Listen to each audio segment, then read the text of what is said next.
Hi, it's Blake here with Holden Audio, and this is my DrumHumanizer. This is a project, it's a metal project here, so we have some drums that I've programmed in, and we're just going to use the humanizer to make them sound a little more human. So the setup I'm using here is I have my DrumHumanizer set up as an instrument in Cubase. Cubase doesn't allow for third-party MIDI effects, but if you're using a DAW that does, like Reaper, you can just load this in as a MIDI effect if you want as well. It works both ways. The output from the DrumHumanizer here, which has the MIDI on it, is feeding into my drum VST. So just DrumHumanizer MIDI output, and we have drums going through. So the MIDI here, output to here. Right now it's bypassed. You can also bypass individual sections if you want, but I have the whole thing bypassed. And let's take a look at the MIDI. So it's programmed 118, just fixed velocity, smack dab on the grid, just with the pencil tool. We get some fast sections, some slow sections. This is all the velocities here. This is all of the MIDI notes. If I just select the kicks, well, there's left kick there, doesn't really need to be there. Right kick, all fixed velocity, same with the snare, same with all the cymbals. We got a nice blast beat section over here, and some pretty fast kicks going on down here. These are all on triplets, but right on the grid. So let's take a listen. This is with the humanizer bypassed.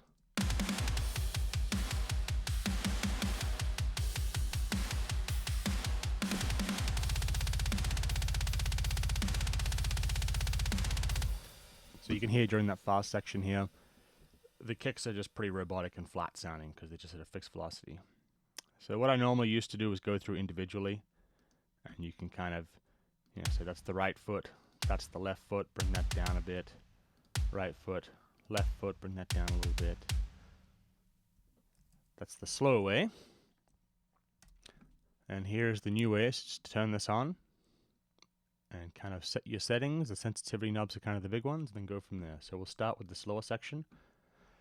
I think this is quick enough that he'd be going left, right, little right, left, right, left, right, left. So I'm going to make sure that I have my sensitivity for left and right legs set high enough to capture these. It is, if I turn that down too low. Just right. I don't want the roll setting to activate on these kicks because these are slow enough that I want these pretty high velocity. So if I turn that up, it's triggering the roll. So I don't want that. I want the roll to trigger when we get to this fast section here. So left and right is working well. I have the overall velocity of the kick turned up +9, just to give it a little more oomph. You probably turn that down a little bit. And so yeah, these kicks we want an alternating left, right, right, left kind of thing. Right, left, right, left. The left is turned down -6 and it's dragging by 1 millisecond.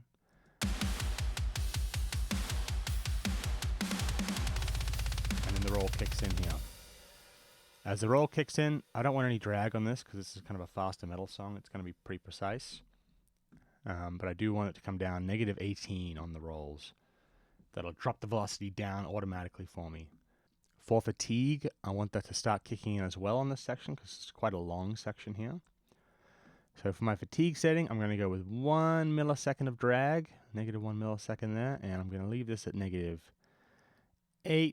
This is pretty extreme up here, so maybe -8, -7, something like that. And what that's going to do is, as opposed to the roll setting is going to capture at the start of this and say there's a bunch of fast kicks. It's going to drop the overall velocity down by whatever this is set to. You can also apply drag and rush. The fatigue setting is going to ramp down slowly to the set velocity. So this is going to drop it by -18 almost instantly and keep it at that level until the kicks slow down a bit.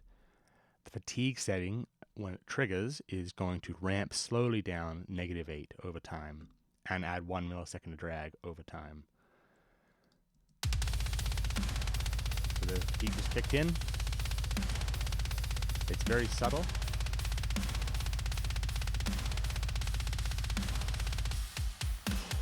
And they turn right off there, which means that these kicks are going to jump right back up to the normal velocity.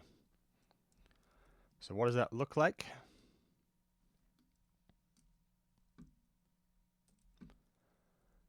I just record from here to here.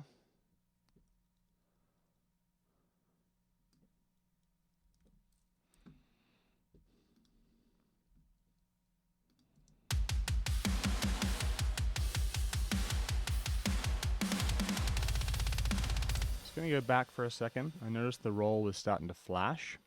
That means it's set a little bit too high. It's unlikely to actually affect the notes if it's just barely triggering, but we don't quite want that. There we go.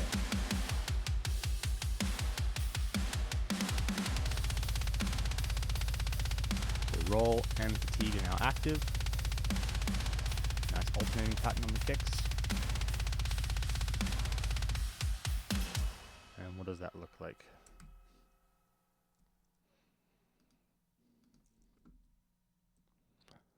There's the kick. So here's the velocities for just the kicks. So we have a left, right, left, right. I do have a little bit of jitter. We'll go over that in a second. And then the roll kicks in here during this fast section. And it drops right down. And then there's a very, very subtle ramping effect going down, down, down, down here.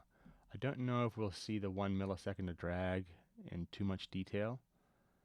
That's not a whole lot of drag. It's a pretty subtle setting. But there's the ramping. So we start here, we're at something like 103 for some of the higher hits, and by the end of it, we're sitting at around 97. And then it comes right back up. The ramp going back up out of fatigue is very quick just to get back to these hard hits here. So that's kind of roll and fatigue. It's the same settings that work for the snare as well. So if you have some faster snare rolls, you apply fatigue and roll, it does the same thing.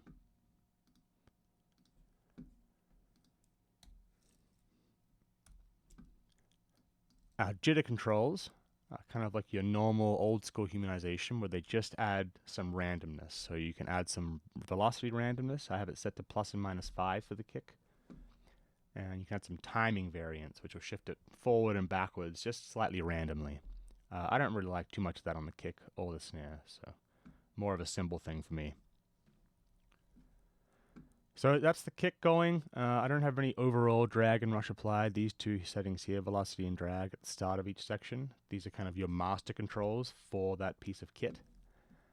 The kick's going plus 5, but everything else is kind of the same. I'll probably turn the snare up a little bit. I like a nice hard snare hit.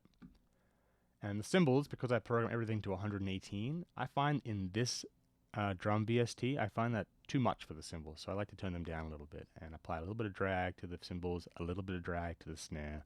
So overall, the whole snare will be just barely dragging by not much. 3 milliseconds is pretty much nothing. So there's a little beat back here I made just to show what the cymbal section's doing. So here's this beat programmed in. I'll turn the DrumHumanizer off for now, bypass it.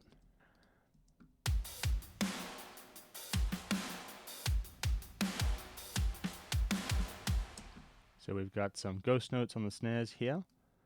We've got a nice little hi-hat pattern ticking along here. So the ghost notes I programmed in at whatever sounds good. Again, it's different for every drum VST, but for this one here, these are at 19 or so, 19, 20, let's call it. And the cymbals here are just a hi-hat that's closed in the tip, so it's just a little groove going on.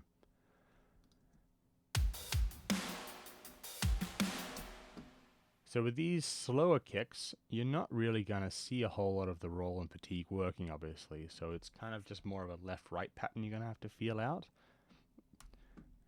And these are going to work the same as normal.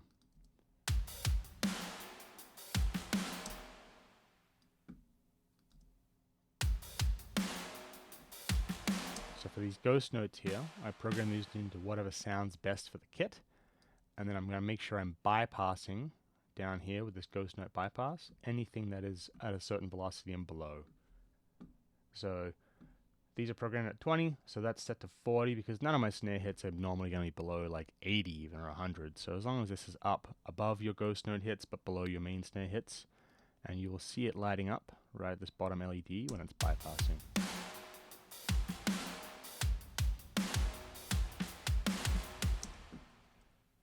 Now for the cymbals, this is where you can kind of get a nice feel for the cymbals going. So I have plus and minus 6 for the jitter timing, which is just adding that little bit of variation, randomness. Same with the velocity, plus minus 6. You can even go a little more aggressive on these. It's for cymbals, especially for a slower beat like this. And then the pulsing. So that is just a difference in velocity. So it just adds a bit of variation. It works the same as the left and right on the kick and the snare in that you set the sensitivity.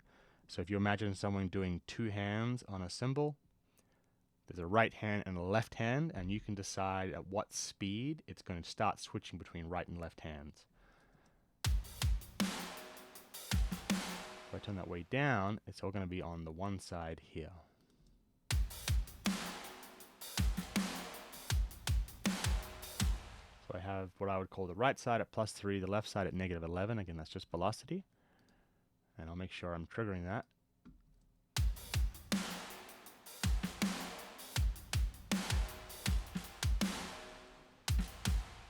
And I'll just mute the kick and the snare so you can hear it.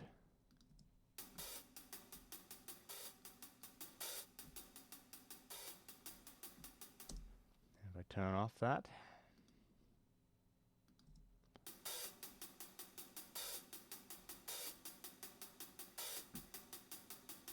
It's a little bit more static.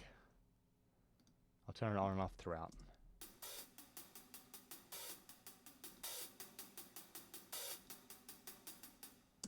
So it adds a little more of a groove, a little more human feel to it. The other thing I'm doing with the cymbals, overall drag, negative velocity, and I'm adding a little bit of swing. So swing is going to take any of the notes that are in between. So these are on the beat. 1, 2, 3, 4. These are going to be left untouched. And then if we have swing applied, it's going to add around 10 milliseconds of drag to these in-between notes.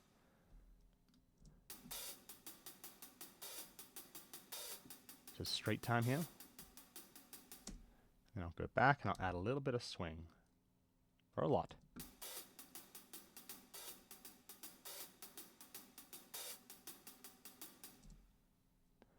This is a metal song, so this beat's not really in the song at all. It wouldn't work to have too much swing.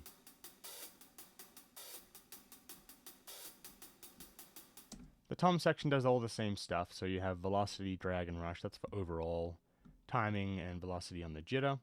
And then it does, if you have a bunch of very fast tom hits in short succession, you can apply a little bit of drag and rush and velocity. It'll just detect these big tom fills. The sensitivity is fixed on these, so it does its own thing and just kind of detects them. I don't find the toms need a whole lot of work. You just kind of put them in. They are what they are, especially after you resample everything.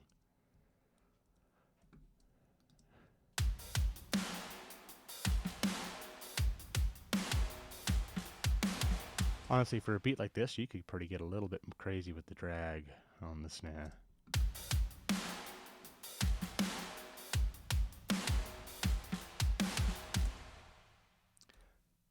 And so let's record the output and just see what it's doing.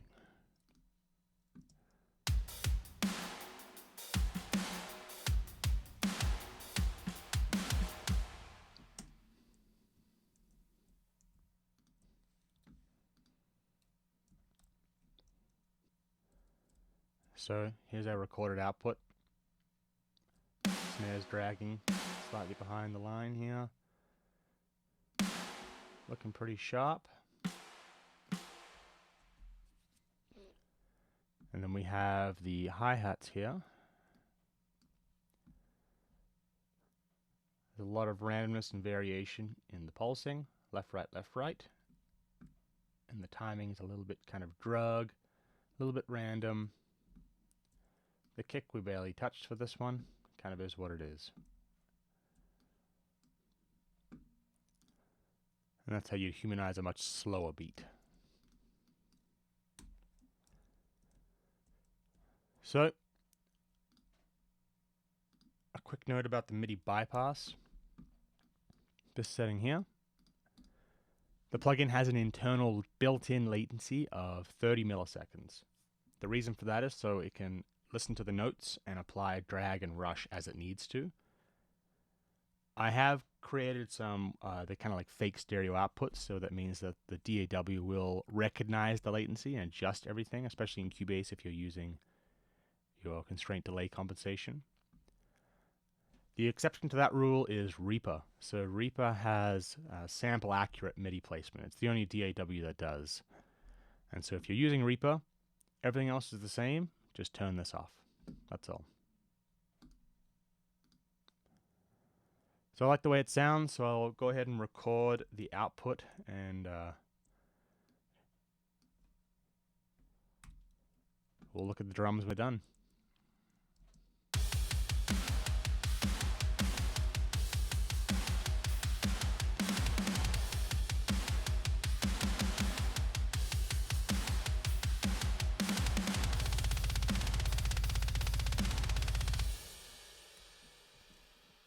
I heard right away that the snare is dragging way too much. I forgot that I changed that setting.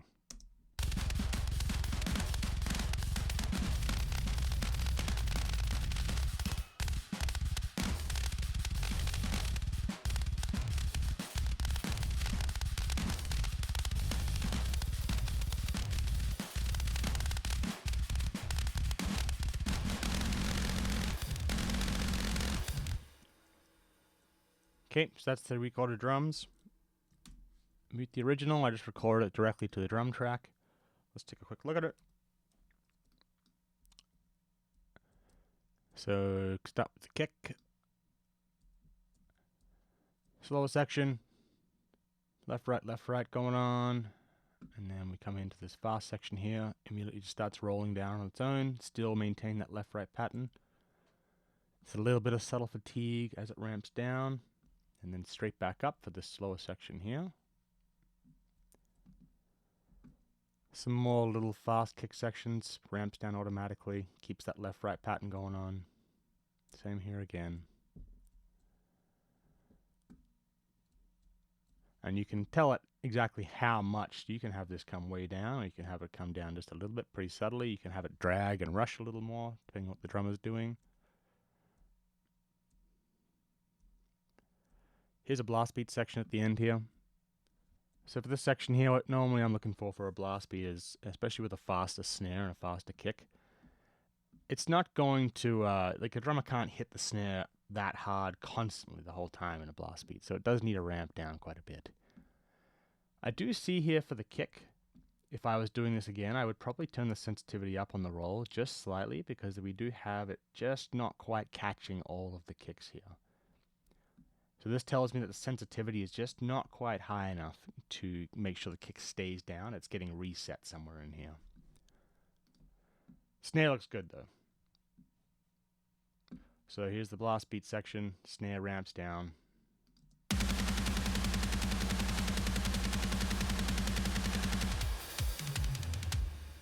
I'm sure the tom fills are starting to kick in here. Yeah.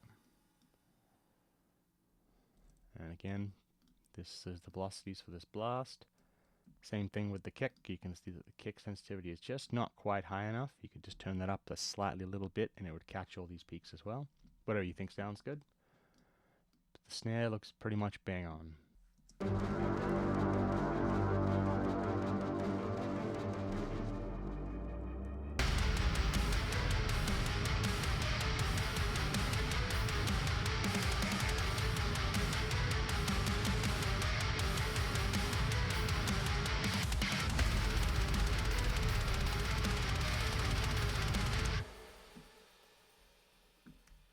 We'll just take a look at the cymbals here.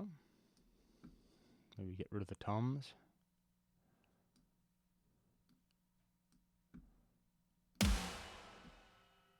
So cymbals, these are all these upper notes here. Kind of a lot of randomness going on there. Are these toms? Cymbals? Cymbals, okay.